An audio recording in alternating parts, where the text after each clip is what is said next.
Ever feel like you're caught between two worlds? Neither one truly feeling like home. Hey, how's your day going? Ready to dive into a story with me? Like sipping tea to start your morning?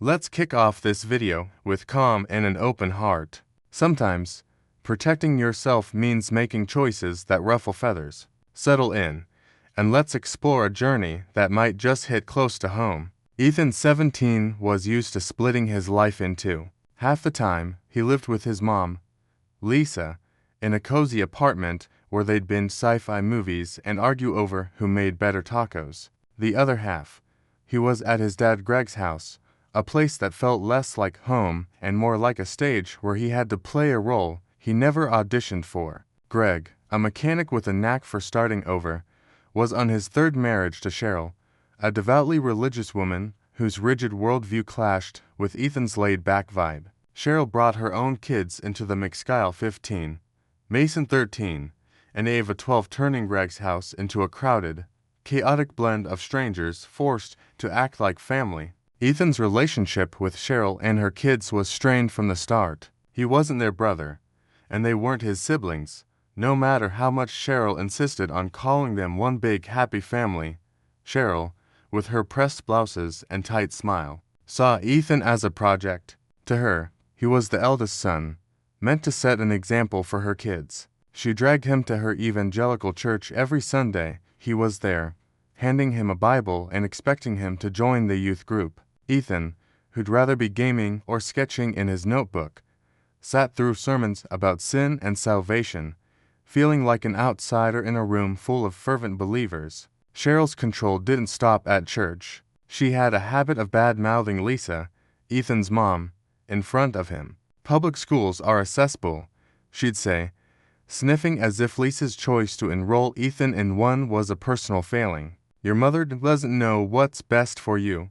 Ethan would clench his fists, biting back the urge to defend Lisa, who'd worked two jobs to keep him in sneakers and art supplies. Cheryl's comments stung, but Ethan stayed quiet to avoid rocking the boat. He knew his dad, conflict-averse and eager to please Cheryl, wouldn't back him up. Then came the chores. When Ethan got his driver's license and a beat-up Honda at 16, Cheryl saw it as a golden opportunity. Suddenly, he was the family chauffeur, tasked with driving Kyle to soccer practice, Mason to guitar lessons, and Ava to dance class. "It's what big brothers do," Cheryl would say, ignoring Ethan's protests that he had his own life, school, a part-time job at a comic book store, and the occasional hangout with friends. His schedule was no longer his own.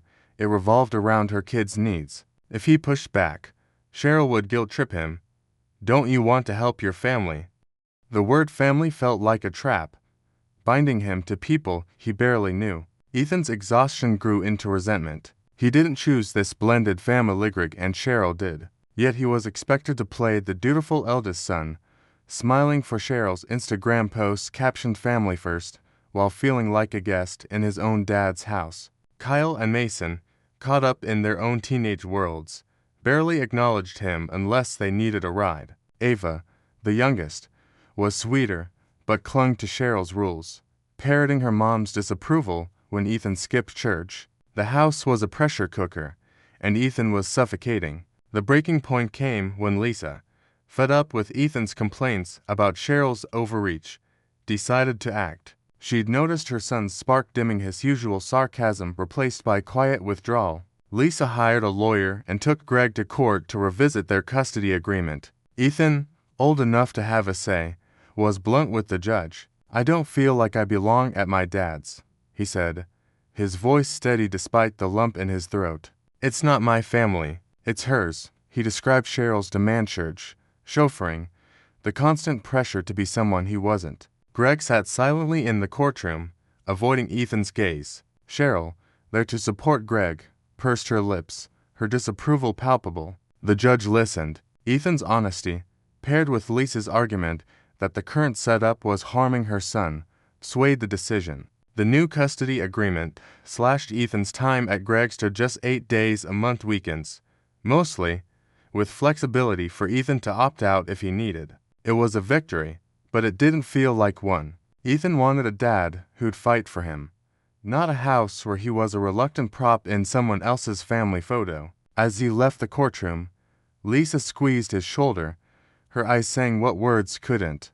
She'd always have his back. Back at Lisa's, Ethan felt lighter, but not whole. He loved his dad, even if Greg's passivity stung. He didn't hate Cheryl's kids, they were just kids. After all, but he was done pretending to be their brother. The reduced time at Greg's was a start, but it didn't erase the loneliness of feeling like he didn't fit anywhere. As he sketched in his notebook that night, Ethan wondered if he'd ever find a place where he could just be himself, no roles, no expectations, just Ethan. With the new custody agreement in place, Ethan, 17, finally felt like he could breathe. The court's decision to limit his time at his dad Greg's house to 8 days a month was a lifeline. He chose to spend those days in the last 2 weeks of each month, clustering them to maximize his time with his mom, Lisa. At Lisa's apartment, Ethan could be himself, sprawled on the couch with a sketch pad, blasting music, or joking over dinner without anyone hovering over his shoulder. It was the closest thing to home he'd felt in years. To protect his newfound peace, Ethan made a bold move.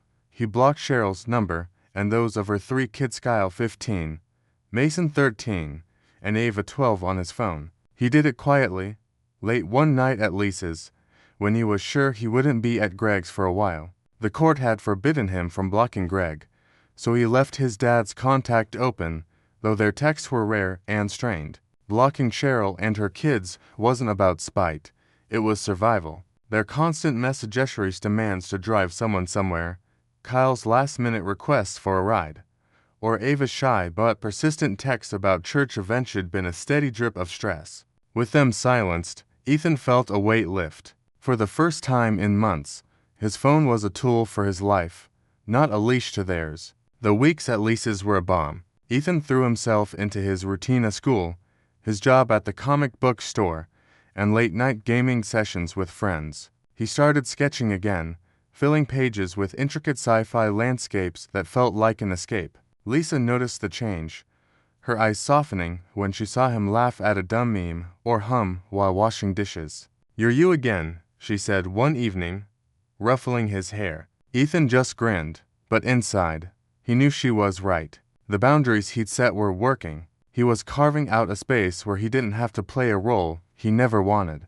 Then came the incident that shattered his fragile calm. One Saturday, while Ethan was at Lisa's helping her repaint the living room, Ava found herself stranded at a nearby mall. Her friend had ditched her, leaving her alone with a dead phone battery and no ride. Panicked, Ava borrowed a stranger's phone and called Ethan, figuring he was closer than Cheryl, who was across town at a church event.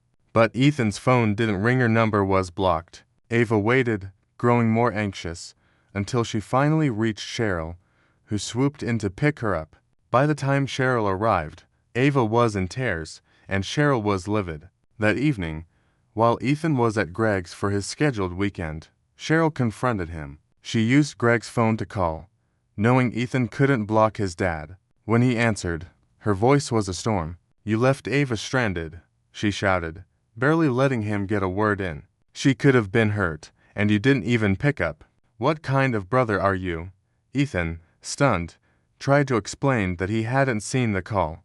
But Cheryl wasn't listening. She and Greg were already at the house when Ethan got there, and the moment he walked in, Cheryl grabbed his phone from his hand. "Let's see what's going on," she snapped, scrolling through his contacts before he could react. That's when she saw it. Her number, Kyle's, Mason's, and Ava's, all blocked. Cheryl's face went red. "You blocked us," she yelled, holding up the phone like evidence of a crime. "Your own family. You're a selfish, irresponsible jerk." Ethan's stomach dropped. He hadn't meant to hurt anyone, least of all Ava, who was the least overbearing of Cheryl's kids. "I didn't know she called," he said, his voice tight. "I blocked you guys to get some space, not to screw anyone over." But Cheryl wasn't having it. She turned to Greg, who stood silently by the kitchen counter, and demanded he do something about your son. Greg mumbled something about talking later, but his lack of defense stung Ethan more than Cheryl's words. The accusations cut deep. Ethan hadn't set out to be cruel, had just wanted peace, a break from the constant demands and expectations. Blocking their numbers was his way of protecting his mental space, not abandoning anyone. But Cheryl painted him as a villain, twisting his boundaries into proof of heartlessness. Ava, who'd been quiet during the outburst, looked at Ethan with hurt eyes, and that hit harder than anything. He hadn't meant to let her down, but the damage was done. As the weekend dragged on, Ethan felt like he was under siege. Cheryl's anger lingered, her comments about his bad character slipping into every conversation. Kyle and Mason, picking up on their mom's vibe, gave him the cold shoulder. Greg, as usual, stayed out of it, leaving Ethan to fend for himself. By the time he returned to Lisa's, Ethan was drained. He told his mom everything, his voice cracking as he admitted how guilty he felt about Ava. Lisa listened, then hugged him tight. "You were protecting yourself," she said. "You didn't do anything wrong by setting boundaries. They're just mad they can't control you anymore." Still, the guilt and anger churned inside Ethan. He'd drawn a line to save himself, but the fallout made him question everything. Was he wrong to block them? Could he have handled it differently? All he'd wanted was a corner of his life that felt like his own, but now he was caught in a new kind of conflict zone where his need for peace clashed with a family he never chose. After the blow-up with Cheryl, Ethan returned to his mom's apartment feeling like he'd been through a war. The guilt over Ava's ordeal at the mall gnawed at him, but so did the sting of Cheryl's accusations and his dad's silence. Sitting on Lisa's couch, paint splattered from their living room project, Ethan poured his heart out. "I just want to be a normal teenager when I'm here," he said, his voice raw. "I don't want to be anyone's big brother or Cheryl's perfect son. I just want to live my life." Lisa listened, her eyes steady, letting him unravel the knot of emotions he'd been carrying. Ethan was clear about where he stood. "Kyle, Mason, Ava are not my siblings," he told Lisa. "They're just Cheryl's kids. The only reason we're connected is because Dad married her. That's it." He didn't hate them. Ava, especially, seemed like a decent kid, caught in her mom's rigid world. But Ethan resented being forced into a role he never signed up for. "I don't blame them for existing," he said, running a hand through his hair. "I just don't want to be responsible for a family I didn't choose." "Why is that so hard for everyone to get?" Lisa nodded, her silence giving him space to keep going. Ethan's frustration turned to his dad, Greg, whose passivity hurt more than Cheryl's outbursts. "He didn't say a word?" "Mom," Ethan said, his voice cracking. "Not when Cheryl was screaming. Not when she called me a jerk. He just stood there, like always." Greg's refusal to take a sit in either defending Ethan nor confronting Cheryl felt like a betrayal. Ethan had always held out hope that his dad would step up, be the buffer between him and Cheryl's demands. But that hope was fading, leaving a hollow ache where trust used to be. The conversation with Lisa helped Ethan crystallize his feelings. Blocking Cheryl and her kids wasn't about malice, it was about survival. The constant texts, the expectations, the pressure to be someone he wasn't had been eroding him. "I needed space," he told Lisa. "I needed to feel like I could breathe without someone telling me how to be a good brother or a good Christian. And if that makes me the bad guy in their eyes, maybe I'm okay with that. I'd rather be the bad guy than lose myself." Lisa reached for his hand. "You're not the bad guy," she said firmly. "You're a kid who's figuring out how to protect yourself." "That's not wrong." Her words were a lifeline, but Ethan still wrestled with the fallout. Ava's tear-streaked face haunted him. He hadn't meant to leave her stranded, but his boundaries had unintended consequences. Was there a way to protect his peace without hurting others? He wasn't sure. All he knew was that the alternative, letting Cheryl's demands swallow him whole, wasn't an option. As the weeks passed, Ethan leaned into his life at Lisa's. He picked up extra shifts at the comic book store, losing himself in conversations with customers about Spider-Man arcs and D campaigns. He filled his sketchbook with new drawings, each one a step toward reclaiming his identity. His time at Greg's, now just 8 days a month, remained tense. Cheryl's cold stares and pointed comments about responsibility followed him like a shadow. Kyle and Mason kept their distance, and Ava, though quieter, seemed wary of him now. Greg tried to act like nothing had changed, making small talk about cars or football, but Ethan felt the gap between them widening. Ethan's resolve hardened. He didn't unblock Cheryl or her kids, even after the mall incident. The peace he'd gained was too precious, and he wasn't ready to let it go.